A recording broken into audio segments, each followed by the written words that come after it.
ये 5 महापाप हैं, इनको नष्ट करना बहुत कठिन होता है। पंचोग्र पापास छलछद्म कारिणः क्रूरा पिशाचा इव निर्दयाश्चये। कौन से महापाप? सबसे पहला शराब पीना। ये पंचोग्र पापास, ये निश्चित नरक जाते हैं। शास्त्र हमारा निषेध करता है। जिनके कानों में आवाज पड़ रही हो, प्रार्थना है आज से शराब पीना छोड़ देना। वैसे बहुत लोग छोड़ चुके, लेकिन जिनको भी अभी लग रहा हो तो कि हमारा सुख बढ़ेगा इससे, तो ध्यान दीजिए। पंचोग्र पापा ये तुम्हारा नाश कर देंगे। 5 महापाप हैं।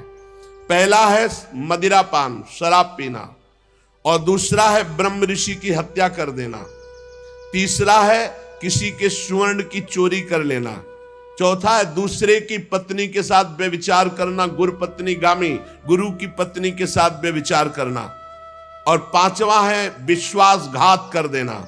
ये 5 महापाप हैं जिनको नरक में भोगने पर भी वो पूर्ण सफाई नहीं होती, फिर यहां दुर्गति योनियों को प्राप्त होते हैं जहां महान कष्ट मिलता है।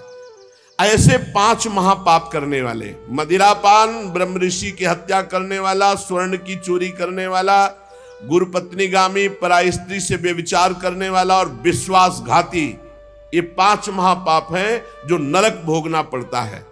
छल छद्म परायण क्रूर पिशाचों के समान निर्दयी, जो ब्रह्म ऋषियों के धन को छीन करके पुष्ट होते हैं, ऐसे व्यभिचारी, ऐसे लोगों को भी यदि भगवान की चर्चा सुनने को मिल जाए तो पावन हो सकते हैं। इनको भी भगवान की लीला कथा अमृत सुनने को मिल जाए, किसी कारण से इनको जबरदस्ती, प्यार से, दुलार से, रिश्ते संबंध के बल से कैसे भी इन्हें सत्संग में ले आया जाए, इन्हें भगवत चर्चा सुनाई जाए, तो निश्चित इनकी बुद्धि परिवर्तित होगी, इनका कल्याण हो जाएगा। जो दुष्ट आग्रह पूर्वक मन वाणी शरीर से पाप करता है, दूसरे के भोजन से शरीर पुष्ट करता है, मलिन हृदय वाला, अगर ऐसों को भी भगवत चर्चा सुनाई जाए तो ये भी भगवत प्राप्ति के मार्ग में चल देंगे। नारद जी, घोर पापी को भी भगवत प्राप्ति कराने में समर्थ है भगवत चर्चा। नारद जी ने कहा इसका कोई उदाहरण दिया जाए तो ज्यादा समझ में आ जाए। तो उनका हम तुम्हें एक प्राचीन इतिहास सुनाते हैं। पूर्व काल में तुंगभद्रा नदी के तट पर एक अनुपम नगर बसा हुआ था। उसमें सभी वर्णों के लोग अपने अपने धर्माचरण करते, सत्य में तत्पर रहते थे। उस नगर में समस्त वेदों का ज्ञाता, श्रौत स्मार्त कर्मों में निपुण एक ब्राह्मण रहते थे जिनका नाम था आत्मदेव। तेज तो ऐसा था मानो दूसरे सूर्य भगवान ही हो। ब्राह्मण तेजस्वी, वैदज्ञ, सत्कर्म अनुष्ठान करने वाला, और कभी उसके दरवाजे से कोई भिक्षुक वापस नहीं लौटा। इतना उदार हृदय वाला, देगा ही कुछ न कुछ। पर पूर्व प्रारब्ध के अनुसार उनकी जो पत्नी थी उनका नाम था धुंधुली। पति का नाम आत्मदेव और पत्नी का नाम धुंधुली था। सुंदरी थी, कुलीन थी, पर लड़ाकू स्वभाव था, अपनी बात पे अड़ जाना। अब वो बड़े ज्ञानी थे, वेदज्ञ, वेद के ज्ञाता, इसलिए वो शांत रहते थे। लड़ाई घर में नहीं होती, वो लड़ने वाली ही बात करती थी, पर वो शांत रहते थे। जब घर में नहीं होती तो पड़ोसी से जाके भिड़ना, जरा जरा से कारण में। क्रूर स्वभाव, बकवादी स्वभाव, गृह कार्य में निपुण लेकिन कंजूस और झगड़ालू, प्रारब्ध है। भोग विलास की कमी नहीं थी, खूब संपत्ति थी, घर बढ़िया सुंदर, परंतु सुख नहीं था। क्योंकि जब आत्मदेव घर में आते तो बस उपद्रव, लड़ाई झगड़ा, सब बड़ा नरक समझो। जिसकी घर में अशांति हो, झगड़ा होता हो, बड़ा नरक है। चैन से नमक रोटी खाए, प्यार से जीवे तो गृहस्थी धन्य। और खूब बढ़िया सब व्यवस्थाएं हैं, पर कलह, अशांति, मन नहीं मिल रहा एक दूसरे, ये बहुत धीरे धीरे अवस्था डल गई। कोई संतान ही नहीं हुई। बड़े बड़े पुण्य कर्म किए, खूब दान पुण्य किया, लेकिन संतान नहीं हुई। अब वो ब्राह्मण बड़े चिंतातुर हुए आत्मदेव की, जिसके संतान न हो तो फिर उसको पिंडदान कौन करेगा। गृहस्थी में विचार होता, कुल परंपरागत चलाने वाला तो कोई होना चाहिए।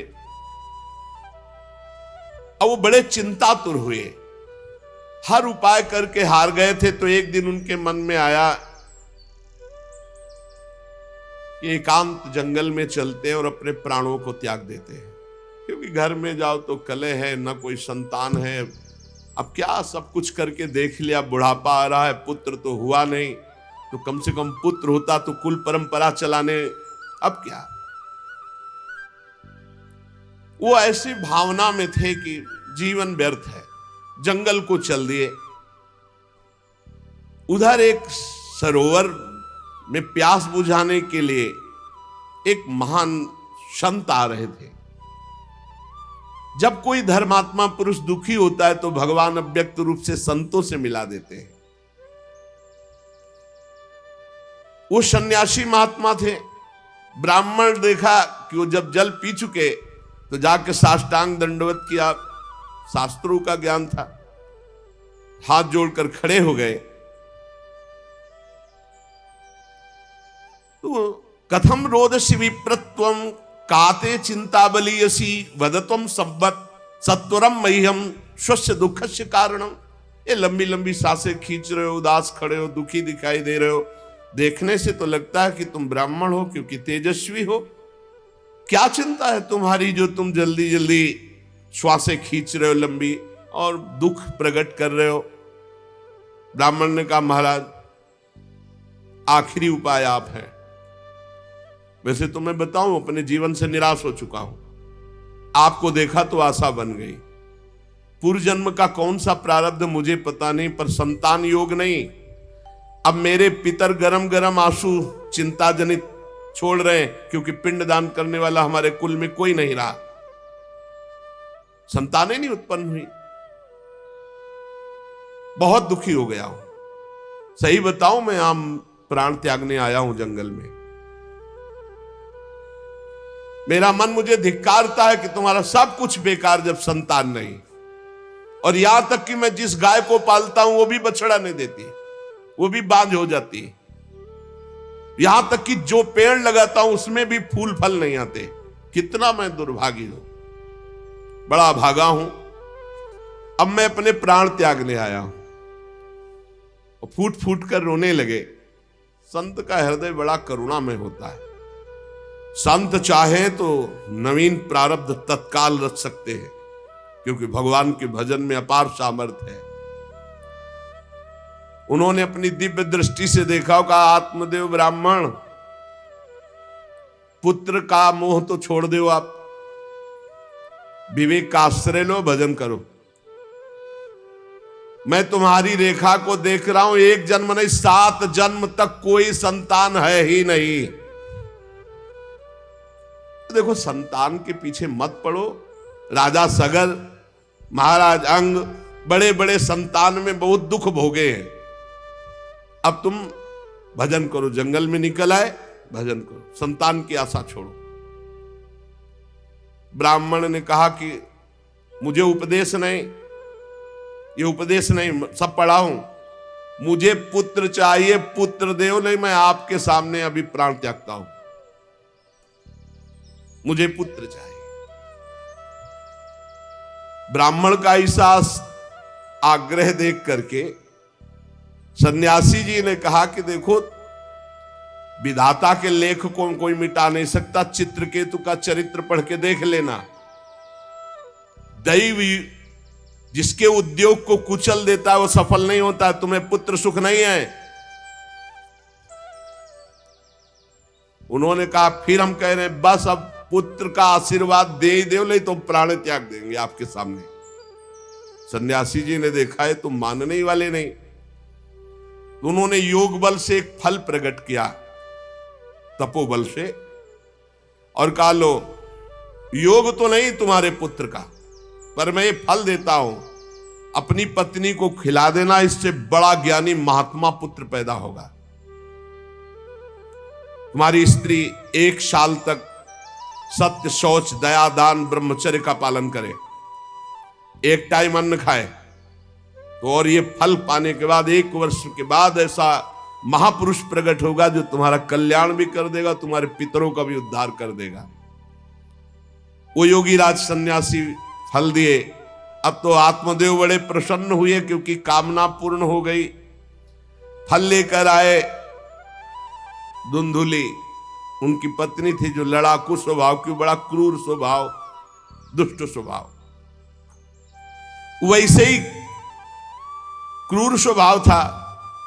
आके कहा, हो भाग्य, एक सन्यासी मिले, वो फल दिए और उन्होंने नियम बताया है कि 1 साल तक सत्य बोलोगी, पवित्र रहोगी, दूसरों को दान करोगी, एक समय तुम अन्न खाओगी और बहुत शुद्ध स्वभाव वाला महात्मा बालक पैदा होगा, ये फल खा लो। तो उन्होंने कहा कि फल तुरंत थोड़ी खाया जाता, नहा धो के बड़े पवित्रता से खाया जाता, लाओ और जाओ, आप निश्चिंत रहो। बोलने अगर हमारे सामने पाल, तुम्हें विश्वास नहीं, वो डरते भी थे, घर के बाहर हो गए। अब वो कुटिल स्वभाव की थी, क्रूर स्वभाव की। उन्होंने अपनी बहन को बुलाया और रो रो के कहने लगी कि बहन, मुझे बड़ी चिंता हो गई, समस्या आ गई। क्या?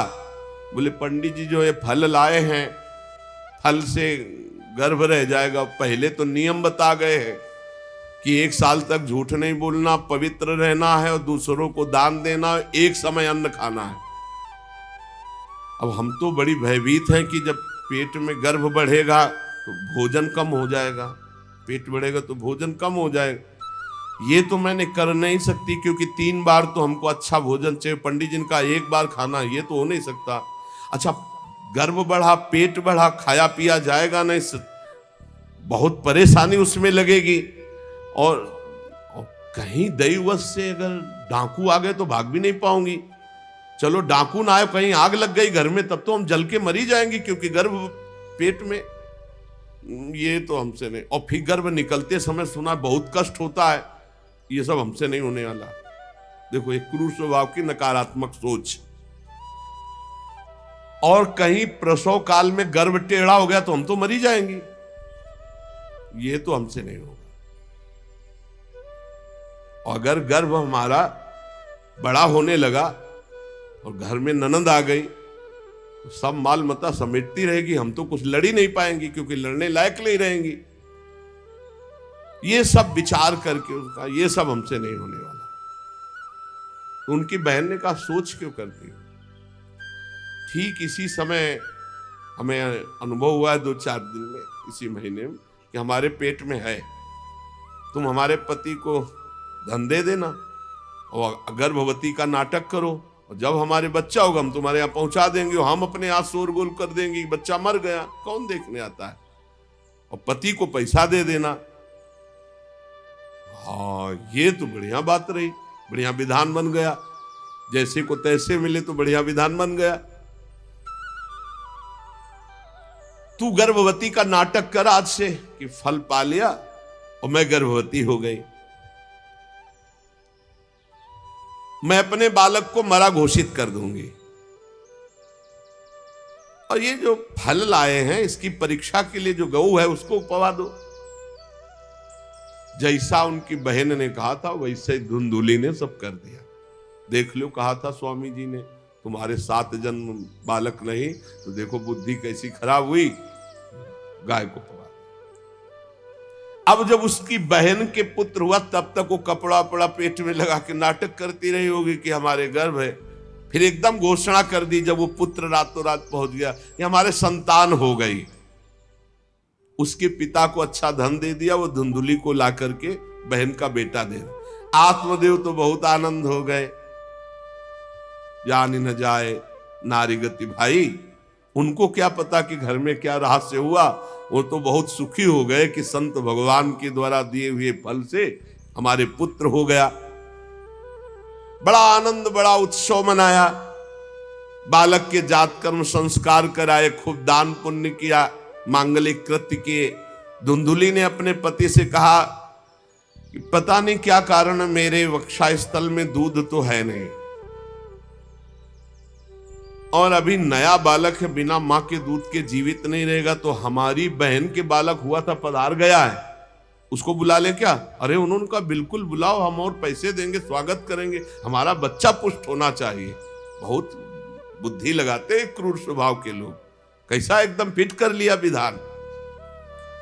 अब उसको बुला लिया बालक का पालन पोषण करने के लिए पैसे के लिए, और वो असली मां तो वही है ही है। पुत्र की रक्षा के लिए जो जो कहा आत्मदेव ने वो सब स्वीकार कर लिया।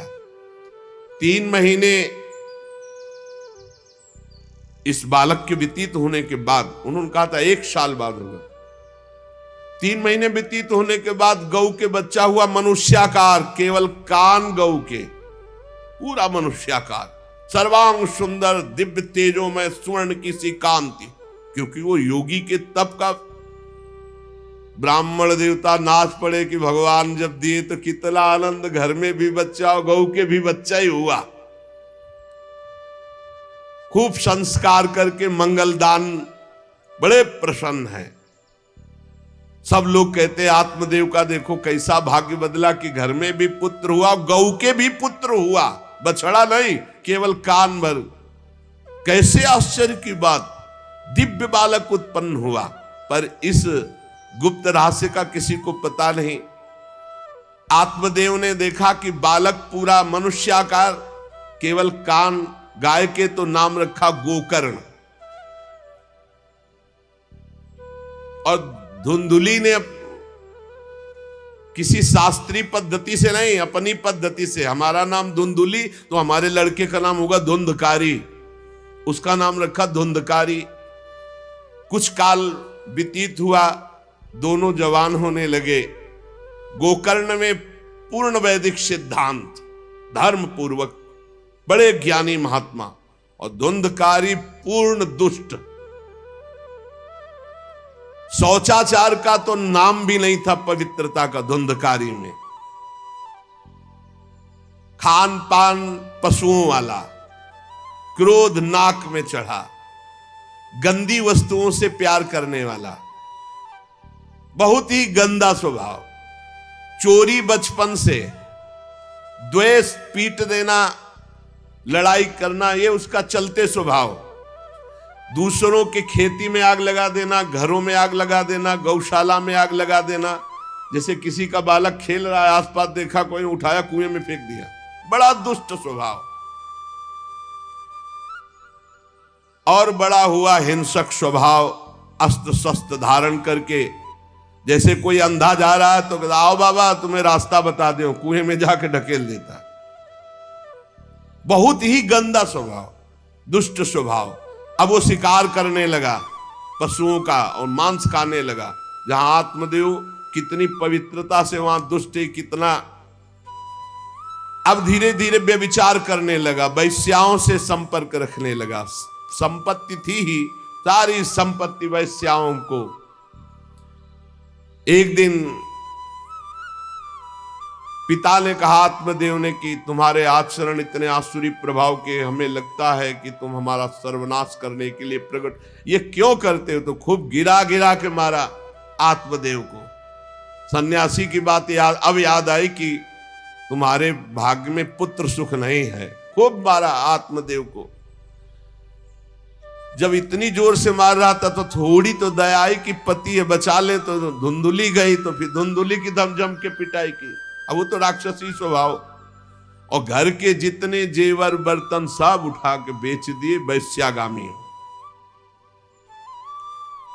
अब जब सारी संपत्ति स्वाहा, खाने को भी नहीं, तो धुंधुली बैठ के रोती।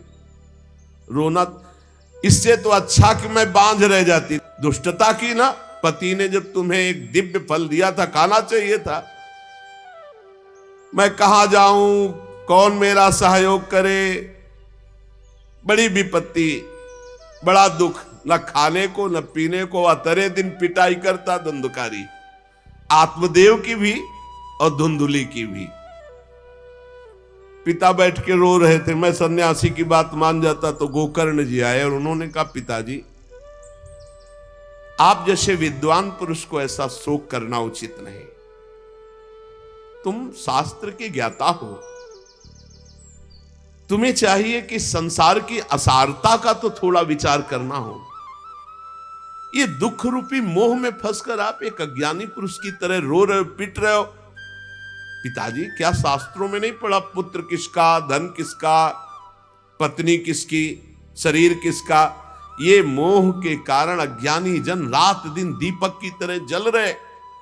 पिताजी, न सुख इंद्र को है, न चक्रवर्ती राजा को है, सुख है तो एकांत में भगवान का भजन करने वाले को है।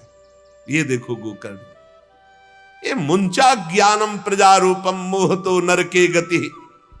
ये नरक जाने वाली बात, पुत्र के मोह में फंस करके आप छोड़ो इसे, आपका शरीर नष्ट हो जाएगा।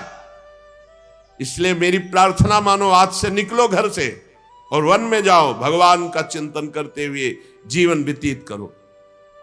गोकर्ण जी के वचन सुनकर आत्मदेव वन में जाने के लिए तैयार हो गए। उनका बेटा, आज तक तो कभी वन में तपस्या भजन किया नहीं, बड़ा शरीर से राग है, क्या करूं, कैसे भगवत प्राप्ति करूं? तो देहे स्थिमान रुधिरे भिमतिम त्यजत्वम जाया सुतादिषु सदा ममताम विमुंच पश्यानिशं जगदिदं क्षणभंग निष्ठम वैराग्य राग रसिको भव भक्ति निष्ठा धर्मं भजस्व सततम त्यज लोक धर्मान सेवस्व साधु पुरुषान जहि काम तृष्णाम अन्यस्य दोष गुण चिंतन मासु मुक्त्वा सेवा कथा रसमहो नितराम पिबत्वम। संत समागम कभी व्यर्थ नहीं होता। देखो, संत समागम का फल है गोकर्ण जी। गोकर्ण जी ने कहा, पिताजी, जिस शरीर को आप मैं मान रहे हो, आप मैं नहीं हो। ये शरीर हड्डी मांस रुधिर का पिंड है, इसे आप मैं मानना छोड़ दें। आपकी स्त्री, आपका पुत्र, ये कभी आप मत माने। ये आपके नहीं थे, न पहले और न बाद में, बीच में भास रहे कि आपके हैं। ये संसार रात दिन नाश को प्राप्त हो रहा है, क्षण भंगुर है। किसी भी कोई वस्तु में ममता मत करो, यहां कुछ स्थायी नहीं है, सब नष्ट होने वाला है। बस एकमात्र वैराग्य रस के रसिक होकर भगवान की भक्ति में लग जाओ। कैसे भक्ति करे? धर्मम भजस्व सततम, सदैव धर्म का भजन करो। कौन सा धर्म? बोले त्यज लोक धर्मान, लोक धर्म का त्याग करके भागवत धर्म का आश्रय लो। भागवत धर्म का आश्रय कैसे प्राप्त होगा? बोले सेवस्व साधु पुरुषान, सदैव संत पुरुषों का संग करो, उनकी सेवा करो। उनके संग से, उनके वचनों से, उनकी कृपा से तुम्हारे हृदय में भागवत धर्म का परिचय जागृत हो जाएगा, तुम महाभागवत हो जाओगे।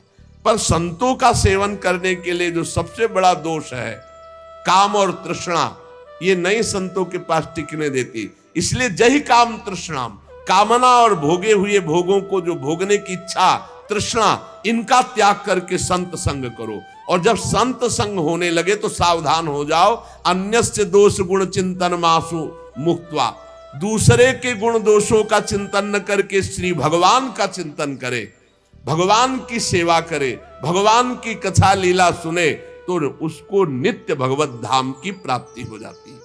हे पिताजी, शरीर से मैंपन छोड़ दीजिए और शरीर संबंधियों से मेरापन छोड़ दीजिए और भागवत धर्म का आश्रय लेकर संत समागम कीजिए। सदैव संतों की सेवा, भगवत सेवा, नाम जप, लीला कथा, श्रवण गायन, इसी से भगवत प्राप्ति हो जाएगी। बस उसी समय गोकर्ण को मन से प्रणाम करके कि भगवान गुरु रूप से इसी रूप में आकर मुझे उपदेश दे रहे, उसी समय आत्मदेव जी ने तो घर छोड़ दिया और वन की यात्रा की। 60 वर्ष की आयु हो चुकी थी, पर ज्ञान था शास्त्रों का। बड़ी निष्ठा से अपनी बुद्धि को समेटा संसार से और रात दिन भगवान के चिंतन में लगा दिया। भगवान के चिंतन और भागवत के 10वें स्कंद का रोज पाठ पूरा, जो भागवत का 10वां स्कंद श्री कृष्ण लीला चरित्र से भरा हुआ है, पूरा पाठ और निरंतर नाम जप, इसके प्रभाव से श्री कृष्णचंद्र की प्राप्ति हुई, गोकर्ण जी के उपदेश से आत्मदेव की।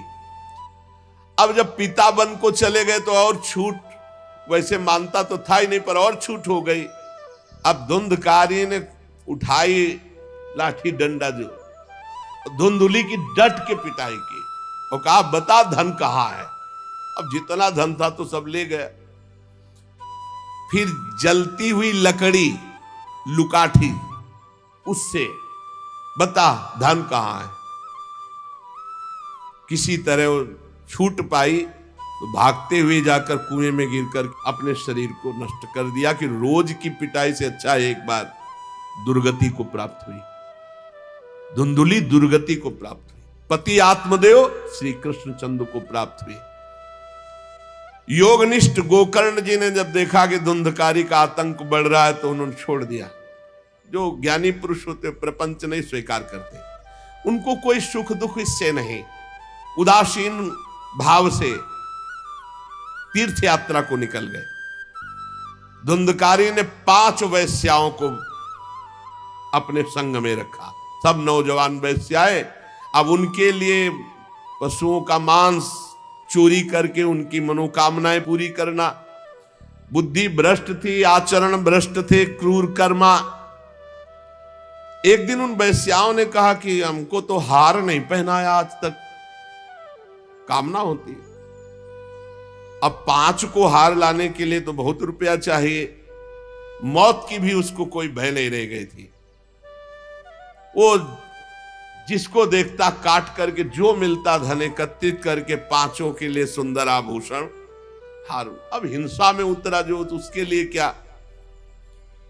स्त्रियों ने सोचा कि नित्य नवीन चोरी करता है, आज हमने हार के लिए कहा तो 5 के लिए व्यवस्था कर दिया। पकड़ा जाएगा, जब ये पकड़ा जाएगा तो राजा इसे फांसी देंगे, तो हमको भी 5 को फांसी मिलेगी। मरना तो है ही है ना इसे। 5 ने विचार किया मरना तो है ही, राजा फांसी देगा तो हम ही फांसी दे देती, तो कम से कम हम तो बच जाएंगे। बुरे कर्म का बुरा ही परिणाम होता है, कुछ भी कोई कर ले। धुंधुली कुएं में शरीर त्याग करके दुर्गति को प्राप्त हुई। ये जब जिन वैश्याओं के लिए प्राणों की बाजी लगा करके सब कुछ ला रहा, जानते उनका प्लान क्या बना कि ये चोरी करता है, पकड़ा जाएगा, फांसी की सजा होगी, मारा ही जाएगा। और जब ये पकड़ा जाएगा तो हम भी पकड़ी जाएंगी, तो फांसी की सजा इसको होगी, तो वही हम दे देती हैं, तो हम तो बच जाएंगी और सारा धन लेके रात्रि में निकल लेंगी 5 ने गुप्त रूप से ऐसा संकल्प बना लिया। धुंधकारी सो रहा था, 5 गए। अब 5 हैं, हाथ पैर 4 ही तो है, पैर 2 और 2 हाथ, 4 उसमें लग गई और एक जो है रस्सी से पूरा 4पाई पे बांध दिया। और जब उसकी आंख खुली तो रस्सी गले में डाल करके फांसी लगा रही पड़े पड़े। पर वो बहुत पापी आदमी, जल्दी मरने वाला तो था नहीं, खूब गला दबाया। अब बड़ी चिंता हुई वैश्याओं को कि अगर मरेगा नहीं तो हमें काट डालेगा ये। तो रसोई से जो कोयला जला हुआ आग था उसके मुंह में भर, बगार बगार के शमशी से। अरे पापी की बहुत दुर्गति होती। दहकते हुए अंगारे उसके मुंह में और खूब कस के गला दबा, छटपटा कर पीट पीट के मार डाला धुंधकारी को।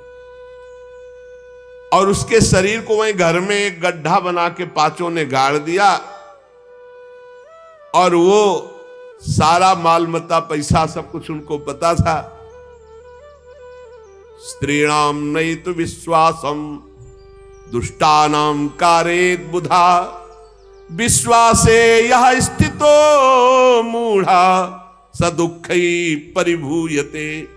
शास्त्र कहता है जो व्यभिचारिणी दुष्ट स्वभाव वाली, जो केवल अर्थ पर दृष्टि रख करके धर्म का त्याग करने वाली है, स्त्रीणाम नैतु विश्वासम दुष्टानाम कारेत बुधा।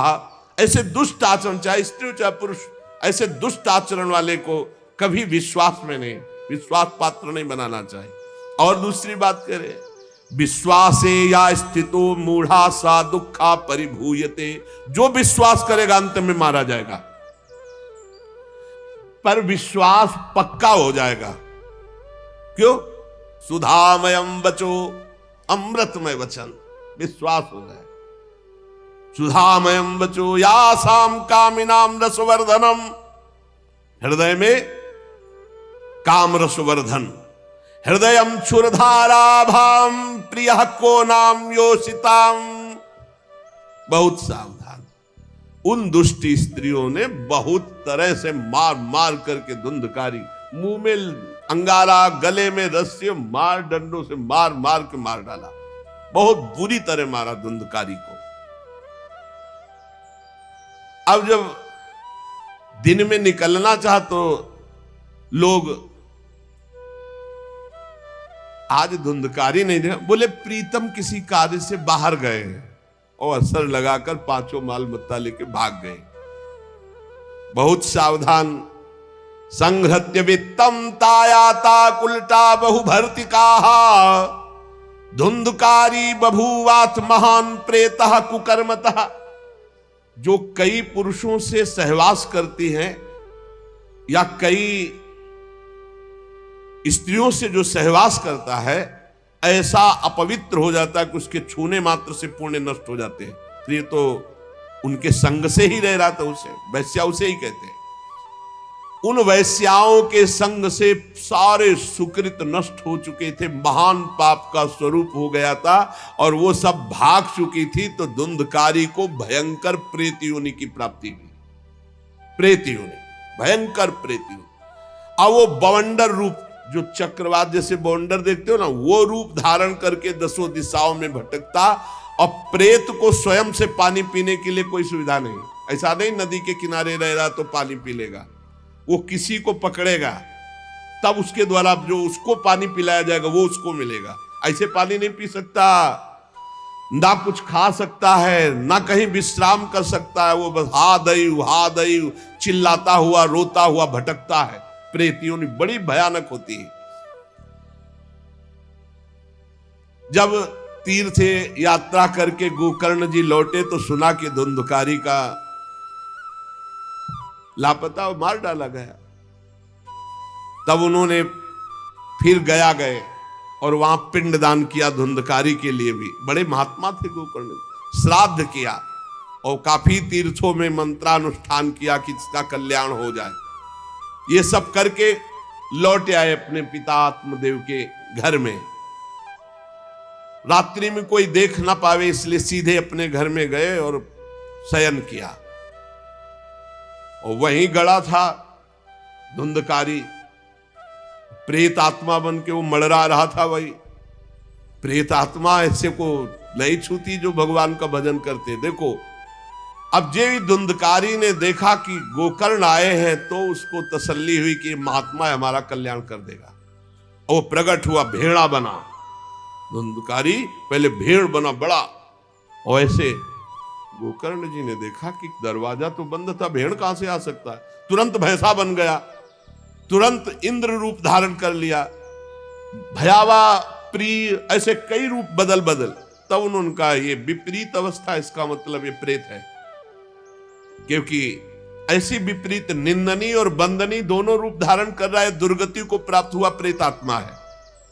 वो डरने वाले तो थे नहीं, ज्ञानी महात्मा थे। गोकर्ण ने कहा, कस्तो मुग्र तरो रात्रौ कुतो यातो दशामिमाम किंवा प्रेता पिशाचो वा राक्षसो शीत संसना। कौन है तू? प्रेत है, पिशाच है, राक्षस है, क्या है? ये क्या नाटक कर रहा है? कभी भेड़ बनता है, कभी भैंसा बनता है, कभी इंद्र बनता है, कभी ये रूप। कौन है तू? ये अधोगति को प्राप्त कैसे हुआ तू? गोकर्ण जी डरे नहीं। अगर सच्चा महात्मा न हो तब तो भयभीत हो जाए। गोकर्ण जी सच्चे महात्मा है। अब वो चिल्ला चिल्ला के केवल रो रहा, एक शब्द भी नहीं बोल पा रहा। तो गोकर्ण जी समझ गए अधिक पाप होने के कारण ये बोल नहीं सकता। तब अंजलि में जल लिया और कई मंत्रों का जाप किया और फिर उसके ऊपर फेंका। जे भी फेंका तब बोल पाया, भैया मैं आपका भाई धुंधकारी हूं, बचा लो मेरी भारी दुर्गति हो गई। मैं तुम्हारा भाई हूं, मैं धुंधकारी हूं, अब मुझे बहुत कष्ट हो रहा, पश्चाताप हो रहा, मैंने सब कुछ नष्ट कर दिया, धर्म भ्रष्ट पापाचारी। अब मेरी बड़ी दुर्गति है, उन कुलटा वैश्याओं ने मुझे तड़पा तड़पा करके मारा है, मैं कुछ कर नहीं सकता इस समय। ऐसा थोड़ी कि प्रेत है जिसको चाहे पटक दे, ऐसा नहीं है, ऐसा विधान नहीं, पहले वैश्याओं को मारता जाके, मैं कुछ कर नहीं सकता, प्रेत योनि में पड़कर दुर्दशा भोग रहा हूं, अब दैववश केवल वायु से जीवित हूं, बहुत प्यासा हूं, भूखा हूं, पर नहीं खा सकता, नहीं पी सकता, आप दया समुद्र भैया मेरा उद्धार करो। गोकर्ण ने कहा कि तुम्हारा उद्धार तो हो जाना चाहिए, तुम्हारे लिए तो मैं गया में गया, वहां श्राद्ध दिया, तीर्थों में भी अनुष्ठान किया, फिर तुम्हारा प्रेतियों से उद्धार कैसे नहीं हुआ?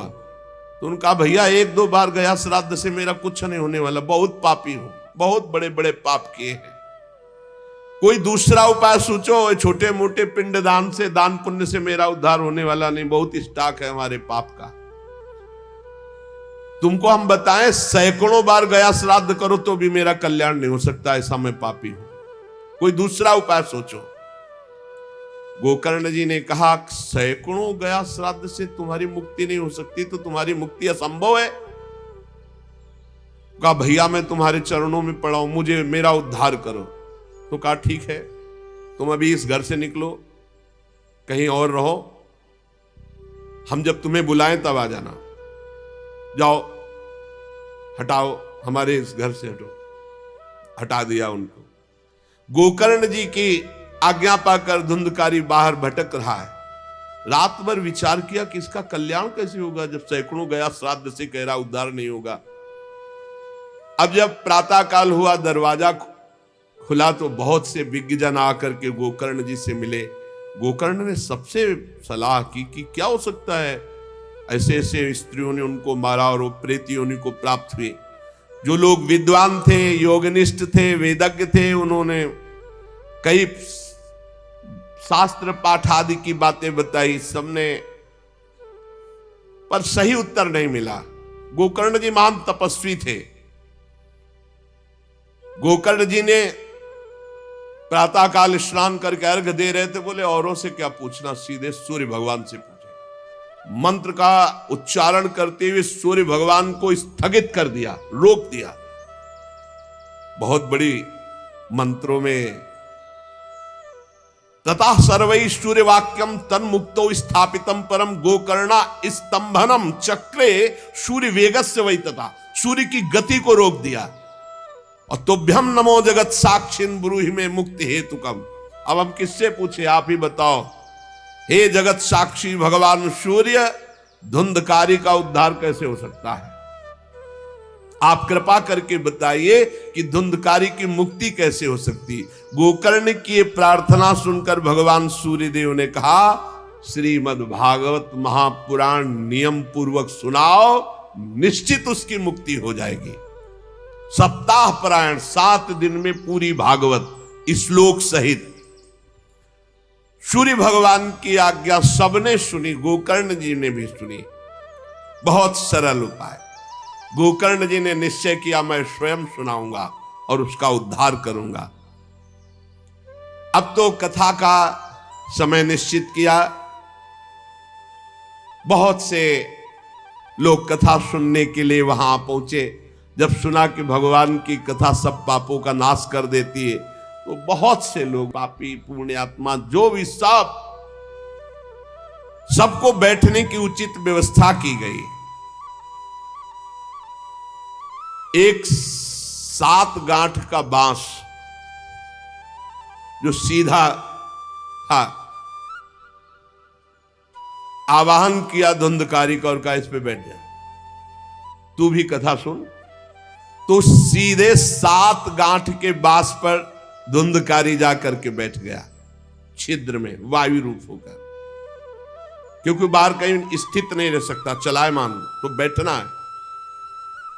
गोकर्ण जी ने एक वैष्णव को मुख्य श्रोता बनाया और प्रथम स्कंद से स्पष्ट स्वर में कथा सुनानी प्रारंभ की, श्लोक और अर्थ। सायंकाल को विश्राम दिया तो एक बड़ी विचित्र बात हुई। सभासदों के देखते देखते एक बांस में तड़ तड़ की आवाज हुई, एक गांठ फट गई। दूसरे दिन कथा हुई, दूसरी गांठ, तीसरे दिन तीसरी गांठ, 7 दिनों में 7 गांठें फाड़ करके धुंधकारी परम पवित्र दिव्य रूप भगवत पार्षद रूप धारण करके प्रकट हो गया। धुंधकारी का श्याम वर्ण पीतांबर धारण के, तुलसी की माला, सिर पर मनोहर मुकुट, कानों में कमनी कुंडल, सामने आकर गोकर्ण को प्रणाम किया और कहा, भाई अब मैं भगवत पार्षद बन गया, प्रेत योनि से मुक्त। 7 दिन में भयंकर पापात्मा धुंधकारी श्री भगवान की चर्चा सुनने के कारण भगवत स्वरूप हो गया। ओहो, कितना प्रेत पीड़ा मैं सह रहा था, एकमात्र श्री कृष्णचंद्र की लीला कथा सुनने मात्र से मैं भगवत स्वरूप हो गया हूं। भैया मैं कैसे आपका उपकार करूं? मैं निंदनीय से निंदनीय पाप कर्म करने वाला कैसा उज्जवल स्वरूप प्राप्त कर लिया। भला मोह पूर्वक लालन पालन करने वाले शरीर को जो हष्ट पुष्ट करते हैं, उन्होंने भगवान का नाम जप नहीं किया, चर्चा नहीं सुनी, तो जीवन किस काम का? इसके पोषण के लिए पाप कर्म कर रहे हो और वृद्धावस्था आने वाली परिणाम में दुख, रोगों का दुख, भोगों की कामना का दुख, क्या क्या दुख, इसकी क्या गति होगी? गाड़ दिया जाएगा या जला दिया जाएगा। ऐसे मनुष्य शरीर को प्राप्त करके भगवत प्राप्ति नहीं की तो जीवन व्यर्थ चला गया। अरे जो अन्न प्रातः काल पकाया जाता है, दूसरे दिन सड़ जाता है, उसी अन्न से इस शरीर का पोषण होता, 6 घंटे में मल बना के निकाल देता है। ये शरीर कहीं अविनाशी है क्या? नाशवान शरीर है। जो लोग भगवान की कथा से वंचित है, भगवान का नाम जप नहीं करते, वो बुदबुदे जीवों में मच्छरों के समान जीवन उनका है, जन्मे मरे किस काम के। भला देखो, जिस बांस में मैं बैठा था तो बांस की गांठ फट गई, क्या भगवान की कथा सुनने पर चित्त की गांठ नहीं नष्ट हो जाएगी, जड़ चेतन की ग्रंथ? इसलिए धन्य है वो जो भगवान की कथा सुनने में अपना समय व्यतीत करते हैं। धुंधकारी ऐसी बातें कह रहा था, सबने देखा जय घोष करते हुए नमो नमः नमो नमः, और एक दिव्य विमान आया। भगवान वैकुंठ नाथ के पार्षद मंडलाकार तेजो में विमान, और सबके देखते देखते कहा, धुंधकारी आओ। और वो दिव्य पार्षद रूप विमान पे चढ़ा। जब विमान पे चढ़ के जाने लगा तो गोकर्ण जी ने रोक दिया, रुको, ये क्या? कथा तो शास्त्रों लोगों ने सुनी, तो आपको शास्त्रों विमान लाना चाहिए और सबको बैठाल कर ले जाना चाहिए, क्योंकि हमारे सुनाने में कोई भेद नहीं था और ये सुन भी सब ध्यान से रहे थे। तो भगवत पार्षदों ने कहा, आपके सुनाने में कोई भेद नहीं था, पर सुनने में भेद हो गया है,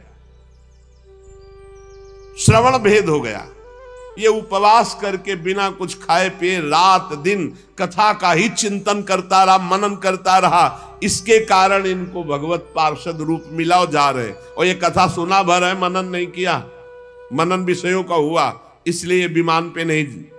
ये निराहार रहकर 7 दिन में चर्चा सुनता और रात भर उसी का चिंतन करता, उसके प्रभाव से परम पद का अधिकारी हुआ। इसलिए जो मननहीन है, जिनको गुरुवचनों पर विश्वास नहीं है, जो कथा में चित्त की एकाग्रता नहीं है, वो फल भेद हो गया, वो भगवान के दिव्य धाम में एक बार में नहीं जा सकते। गोकर्ण जी, आपको तो लेने के लिए स्वयं गोलोक बिहारी आएंगे, यूं कह करके विमान अंतर्ध्यान हो गया, अर्थात चले गए। गोकर्ण जी ने समस्त श्रोताओं से कहा, बिना तुम्हें विमान में बैठा ले मुझे चैन नहीं। सावन के महीना में हम फिर अनुष्ठान करेंगे। सब लोग कथा सुनो और सच्चे नियम से रहो, उसका मनन करो। ऐसा ही किया। सब लोग उपवास करके, अल्पाहार करके कथा सुने, और जे ही 7 दिन में कथा की समाप्ति हुई तो भगवान के बहुत से पार्षद विमान लेकर आए, और जितने कथा सुनने वाले थे सबको परम धाम ले गए। और भगवान ने गोकर्ण जी को स्वयं गोलोक बिहारी हृदय से लगाया। जे भी हृदय से लगाते हुए गोकर्ण भगवत स्वरूप हो गए। वही किरीट, श्यामवर, पीतांबर धारण किए हुए, कुंडल आदि से विभूषित। यहां तक कहते हैं कि उस कथा में सुनने में जो कुत्ते भी बैठे थे, वो भी गोकर्ण जी की दृष्टि पड़ने पर विमान पर बैठकर भगवत धाम को गए। भक्तवत्सल भगवान श्री कृष्ण इतने गोकर्ण जी पर प्रसन्न हुए कि तुमने सबको कथा सुनाकर मंगल अनुष्ठान। इसलिए गोकर्ण जी जिस जिसको चाहा, मालूम कथा सुनकर कुत्ता मनन तो नहीं कर सकता, लेकिन गोकर्ण जी ने मनन किया कि ये कुत्ता भी कथा में बैठा था, इसका भी भगवत उद्धार हो जाए। ये आप इसीलिए आसपास जो है जीव जंतु सब भगवत स्वरूप हो जाते हैं। बड़े बड़े सिद्धों को जो गति नहीं मिलती, भगवान की लीला कथा सुनने से, गोकर्ण जी के प्रभाव से धुंधकारी सहित समस्त श्रोताओं को भगवत धाम की प्राप्ति हुई। शेष चर्चा आगे। श्री राधा वल्लभ लाल की जय।